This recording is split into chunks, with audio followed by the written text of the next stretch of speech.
Leah, great to see you. Thanks for doing the show this week.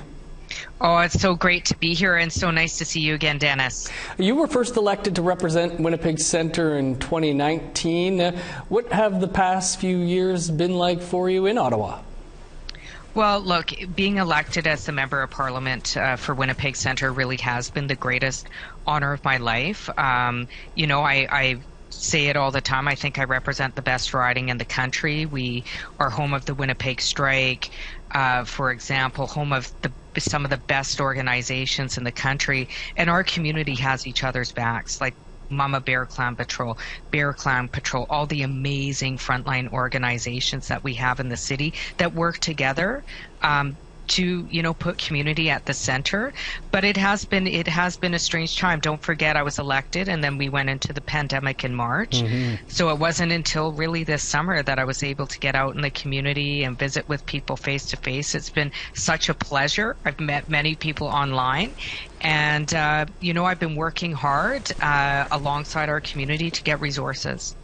Many people who knew you before politics would know you came from academia, but maybe a little on why you decided to enter politics in the first place. Well, some people say, like, what got you interested in getting into politics? Why did you do it?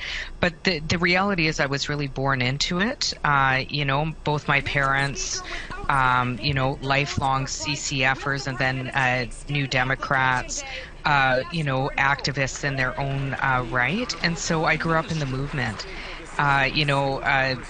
2019, around 2018, actually, I saw the state in which Winnipeg Centre was in particular. It competes for one of the poorest urban ridings in the country at any given time. I was worried about the climate emergency, what I called a growing inequality in this country, and what I likened to a growing corporate dictatorship. One only has to look at, what's going on with inflating prices of groceries right now to know that it's contributing to greater inequality. I felt like it was urgent. Certainly the crisis of murdered and missing Indigenous women and girls I didn't feel was getting the national attention it needed, and decided to put my name forward. What have been some of the biggest surprises for you, I guess, since entering into politics?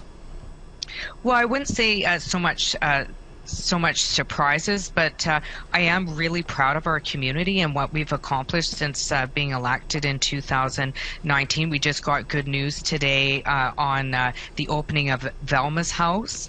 That will be located at the Ronald McDonald House. That came about from survivors of sexual violence, families of murdered and missing Indigenous women and girls, led by Agana Ganijik and supported by many organizations in our riding. That was just announced today. That's one example of many examples, whether it be the Thunderbird House and the Village Project, what's happening at the Bay, the West Central Women's Resource Center, just to name a few.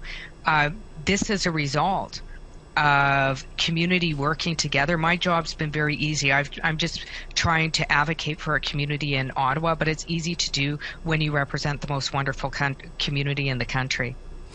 How, when you look at the political landscape, I think we had a record number in the last federal election, record number of Indigenous candidates, might not have reached the record high of those elected, but how well does the system accommodate Indigenous politicians?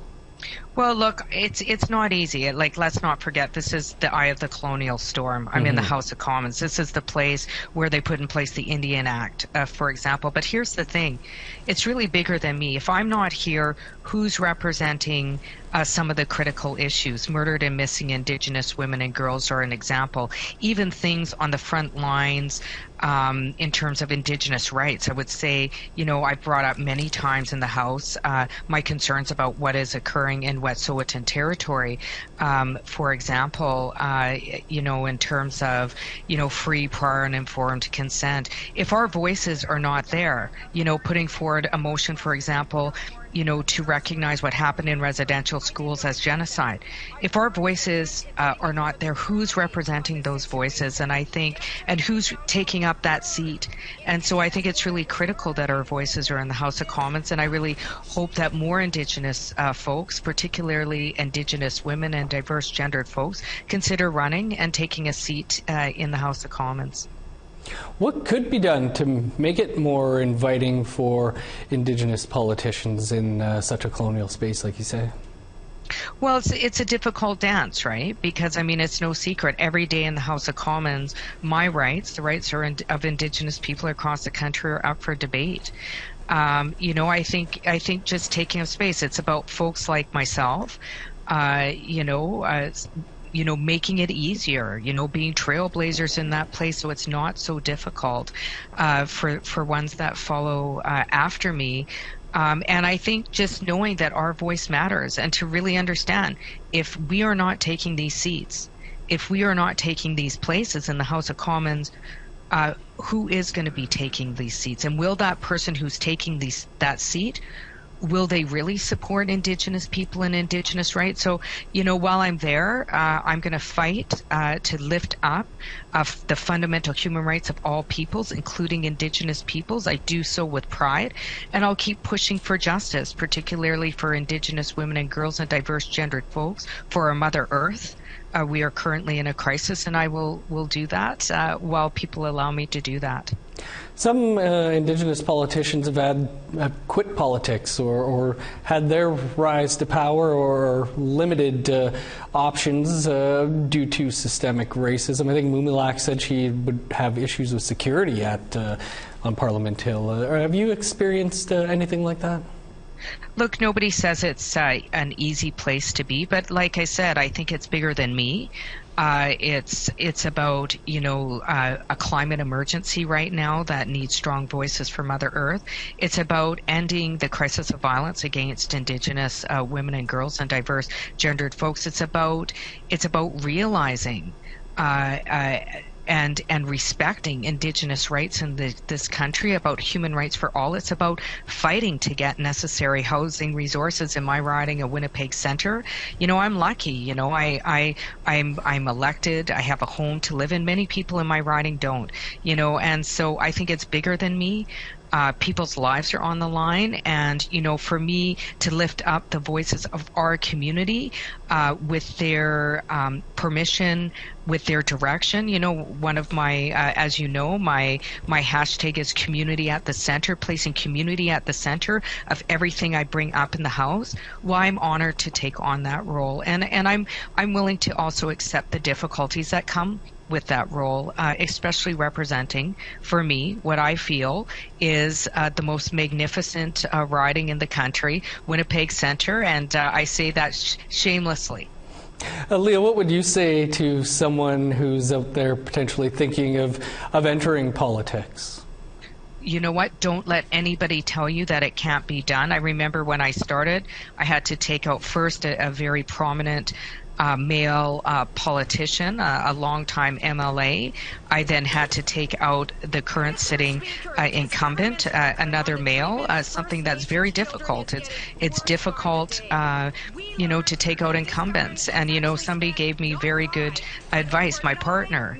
He said, just focus on what you need to do. Don't focus about winning. Don't focus about losing. Just focus on what you need to do. And, that's what I do in the House of Commons. I just focus on what I need to do. I focus on, doing the right things, staying true to my values, and representing, certainly my community of Winnipeg Centre and some of the other national issues that are impacting people across the country, including issues related to reproductive justice with those identifying as women or for women. And so I'm going to keep doing that. It's the greatest honor of my life. Well, Leah, we certainly appreciate you taking some time, and thank you for the work you do. Appreciate you being with us on the show this week. Thank you so much for having me, and great seeing you again, Dennis.